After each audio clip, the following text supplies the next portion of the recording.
Hello बच्चों, हिंदी की कक्षा में आपका स्वागत है। आशा करता हूँ कि आप लोग स्वस्थ होंगे और सुरक्षित होंगे।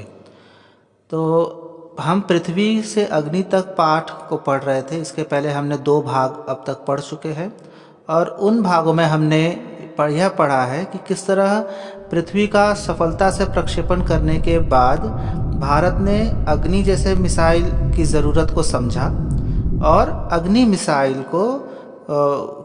मिसाइल के विकास पर काम करने लगा।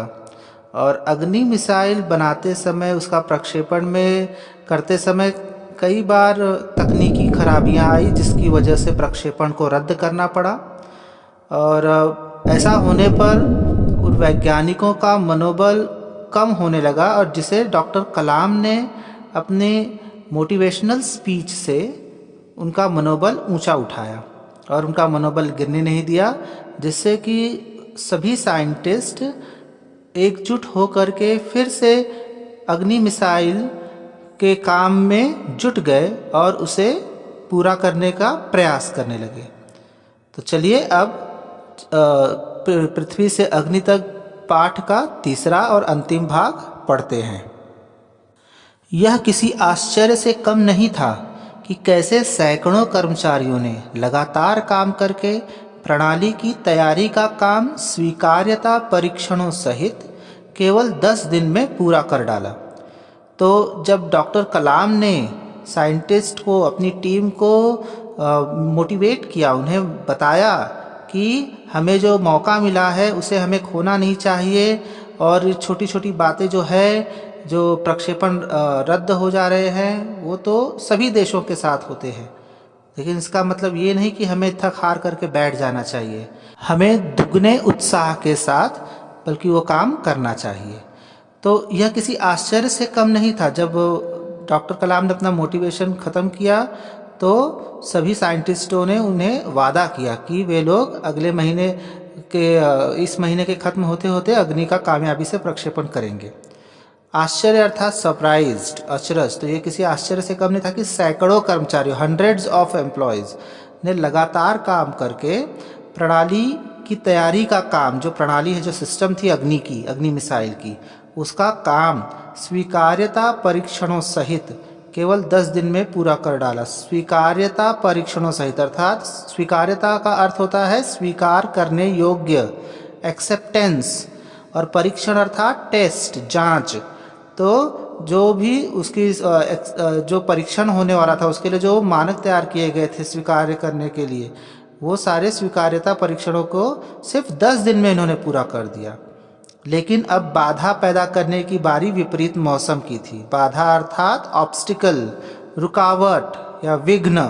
तो जो अब तक टेक्निकल इशू आ रहे थे, जो विघ्न पैदा कर रहे थे, अब जो था वो बाधा पैदा करने की बारी विपरीत मौसम की थी। बारी अर्थात टर्न। तो इस बार विपरीत मौसम, विपरीत अर्थात प्रतिकूल, उल्टा, और मौसम अर्थात जलवायु, वेदर।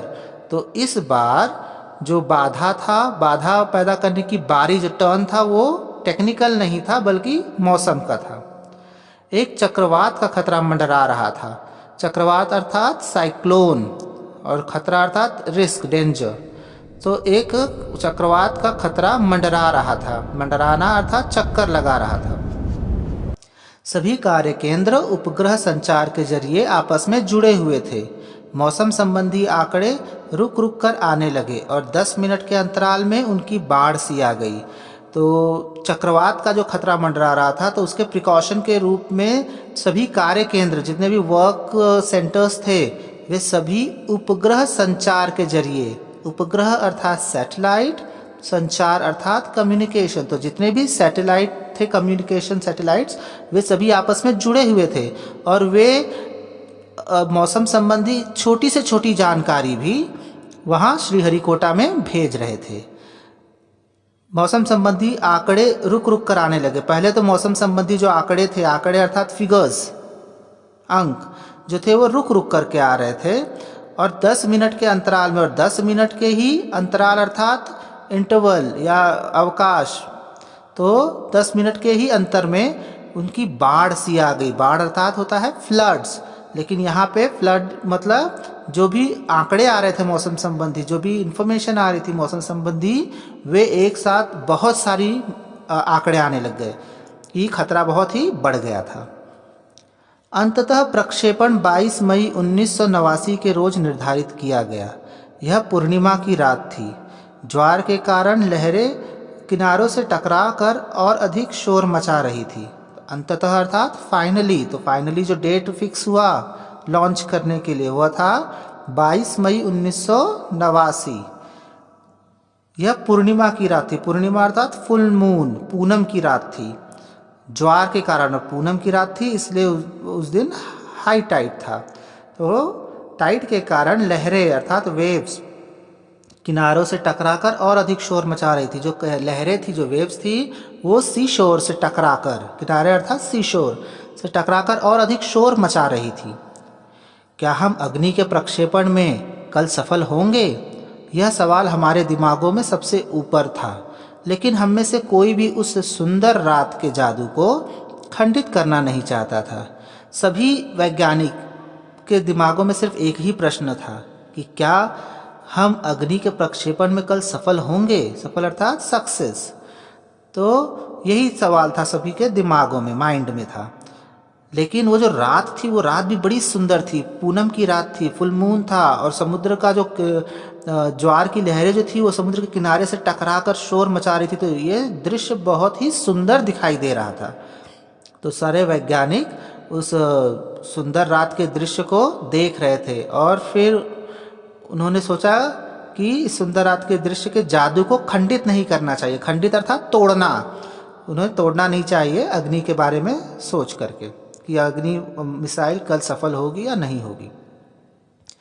एक लंबी खामोशी तोड़ते हुए आखिरकार रक्षा मंत्री महोदय ने मुझसे पूछा। तो रक्षा मंत्री महोदय भी वहाँ पे थे डॉक्टर कलाम के साथ। रक्षा मंत्री अर्थात डिफेंस मिनिस्टर। तो एक लंबी खामोशी को तोड़ते हुए, कोई भी तो बोलना नहीं चाह रहा था, कि बात नहीं करना चाह रहा था कि अग्नि मिसाइल प्रक्षेपण के बारे में कि कल सफल होगा कि नहीं होगा, कल का कैसा दिन होगा। तो रक्षा मंत्री महोदय ने आखिरकार मतलब आफ्टर ऑल उनसे पूछ लिया कि कलाम, कल तुम अग्नि की कामयाबी का जश्न मनाने के लिए मुझसे क्या उपहार चाहोगे? तो रक्षा मंत्री महोदय जो थे, उन्हें डॉक्टर कलाम और उनकी टीम पर पूरा भरोसा था। उन्होंने कहा कि कल जो है अग्नि मिसाइल तो कामयाब होनी ही है। कल जो अग्नि की कामयाबी अर्थात सफलता का जश्न अर्थात जलसा या उत्सव, सेलिब्रेशन। उन्होंने कहा कल तुम कैसे सेलिब्रेट करोगे अपनी सक्सेस को, अपने अचीवमेंट को, और उसके लिए तुम मुझसे क्या उपहार चाहते हो? उपहार अर्थात सौगात या भेंट, गिफ्ट। तो उन्होंने कहा कि तुम्हें मुझसे क्या उपहार चाहिए, क्योंकि कल तो अग्नि सफलतापूर्वक प्रक्षेपण होना ही होना है। यह एक मामूली सा सवाल था, लेकिन मैं तत्काल इसका कोई भी जवाब नहीं सोच पाया। यह एक मामूली अर्थात मॉडेस्ट, साधारण सा सवाल था, लेकिन मैं तत्काल अर्थात इंस्टेंट या इमीडिएटली, फौरन इसका कोई जवाब नहीं सोच पाया। मैं क्या चाहता था, क्या था जो मेरे पास नहीं था? कौन सी चीज़ मुझे और खुशी दे सकती थी? और तब मुझे जवाब मिल गया। तो डॉक्टर कलाम ये सारे प्रश्न अपने दिमाग में सोच रहे थे कि वे क्या चाहते थे, या क्या उनके पास क्या नहीं था, या ऐसे कौन सी चीज़ थी जो उन्हें खुशी दे सकती थी, और तब उन्हें जवाब मिल गया। उन्होंने रक्षा मंत्री महोदय से कहा कि हमें RCI में लगाने के लिए 1 लाख पौधों की ज़रूरत है। उन्होंने जो गिफ्ट था, जो अग्नि के प्रक्षेपण की कामयाबी का जो गिफ्ट था, उसके रूप में उन्होंने RCI में लगाने के लिए 1 लाख पौधे मांगे। RCI अर्थात वह रिसर्च सेंटर इमारत जहाँ पर वे साइंटिस्ट रहते थे, तो वहाँ पर लगाने के लिए उन्होंने 1 लाख पौधे मांगे। पौधे अर्थात प्लांट्स मांगे। अगले दिन सुबह 7:10 पर अग्नि मिसाइल प्रज्वलित हो उठी। अगले दिन जब मिसाइल का प्रक्षेपण हुआ अग्नि का, तब वह प्रज्वलित हो उठी। उसका प्रज्वलित होना अर्थात ब्लेज्ड या चमकना, जलाना, तो वह प्रज्वलित हो उठी। यह एक परिपूर्ण प्रक्षेपण था। यह एक परिपूर्ण अर्थात हर तरह से पूर्ण, द परफेक्ट प्रक्षेपण अर्थात लॉन्च था। सभी उड़ान मानक पूरे हुए। उड़ान अर्थात फ्लाइट, मानक अर्थात नॉर्म्स या स्टैंडर्ड्स। तो एक मिसाइल प्रक्षेपण के लिए जो भी मानक होते, जो भी स्टैंडर्ड्स होता है, नॉर्म्स होते हैं, वो सारे नॉर्म्स कंप्लीट किए गए। यह एक दुःस्वप्न भरी नींद के बाद एक सुंदर सुबह में जागने जैसा था। जो सक्सेसफुली जब अग्नि लॉन्च हो गई तो यह सभी के लिए, डॉक्टर कलाम और उनकी पूरी टीम के लिए एक दुःस्वप्न अर्थात नाइटमेयर, तो भयानक सपना जो होता है दुःस्वप्न, तो एक नाइटमेयर भरी नींद के बाद एक खूबसूरत सुबह में जागने जैसा था। जैसे सोते समय यदि कभी कोई बुरा सपना देखता है और फिर जब नींद खुलती है तो एक रिलीफ महसूस होता है। तो ये जो चीज़ हुई, जो अग्नि मिसाइल जो सफलतापूर्वक प्रक्षेपित हुई, यह उनके लिए वैसा ही था कि दुःस्वप्न, एकदम नाइटमेयर से भरी नींद से जागने के बाद जैसा सुबह जैसी खूबसूरत दिखती है, वैसा था। हम अनेक कार्य केंद्रों पर 5 साल की कड़ी मेहनत के बाद लॉन्च पैड पर आए थे। कार्य केंद्र अर्थात वर्क सेंटर्स। तो अनेक कार्य केंद्रों पर लगभग 5 साल तक उन्होंने कड़ी मेहनत की थी अग्नि के लिए, और उसके बाद वे लॉन्च पैड पर आए थे और पिछले 5 हफ्तों में गड़बड़ियों की एक श्रृंखला की अग्नि परीक्षा से गुजर रहे थे, लेकिन अंततः हमने यह करके दिखा दिया। लॉन्च पैड पर आने के बाद भी पिछले 5 हफ्तों से जो लगातार गड़बड़ियाँ हो रही थी, गड़बड़ी अर्थात झंझट, जम्बल्ड अप, तो जो गड़बड़ियाँ हो रही थी वो उनकी एक श्रृंखला बन गई थी। श्रृंखला अर्थात चेन, सीक्वेंसेस। तो ये जो श्रृंखला बन गई थी, उस श्रृंखला की अग्नि परीक्षा से वे लोग गुजर रहे थे। अग्नि परीक्षा अर्थात बहुत ही कठिन परीक्षा, बहुत ही विकट परीक्षा के ऑर्डियल बोलते हैं इसे।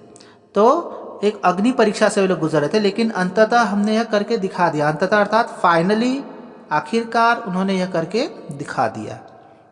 यह मेरे जीवन के महानतम क्षणों में से एक था। डॉक्टर कलाम ने कहा कि यह उनके जीवन के महानतम अर्थात सबसे श्रेष्ठ, दी ग्रेटेस्ट क्षणों में से, क्षण अर्थात पल, मोमेंट्स में से एक था। सिर्फ 600 सेकेंड्स की भव्य उड़ान ने हमारी सारी थकान को एक पल में धो डाला।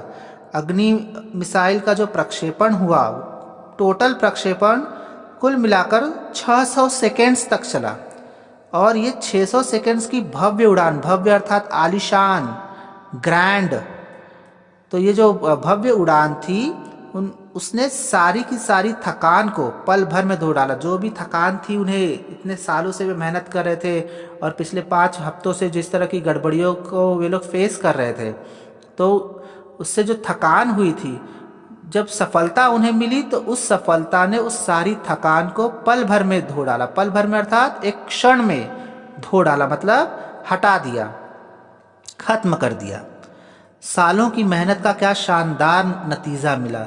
तो सालों से जो मेहनत हो रही थी अग्नि मिसाइल के पीछे, उस सालों की मेहनत का, वर्षों की मेहनत का क्या शानदार नतीजा। शानदार अर्थात फैबुलस, उत्तम, नतीजा अर्थात रिजल्ट, आउटकम, क्या शानदार नतीजा मिला। तो इस प्रकार डॉक्टर कलाम ने अपना पूरा एक्सपीरियंस शेयर किया कि किस तरह अग्नि मिसाइल के प्रक्षेपण में उन्हें तरह तरह की चैलेंजेस फेस करने पड़े, तरह तरह के ऑब्स्टिकल्स सामने आए, लेकिन उन्होंने सबको ओवरकम करते हुए, सबको पार करते हुए आखिरकार अग्नि मिसाइल का सफलतापूर्वक प्रक्षेपण कर लिया। तो यह जो पाठ था डॉक्टर अब्दुल कलाम की आत्मकथा, ऑटोबायोग्राफी में से लिया गया एक छोटा सा अंश था। आशा करता हूँ कि आप लोगों को यह पूरा पाठ समझ में आ गया होगा। अब इस भाग पर आधारित कुछ प्रश्नोत्तर और एक्सरसाइज देख लेते हैं।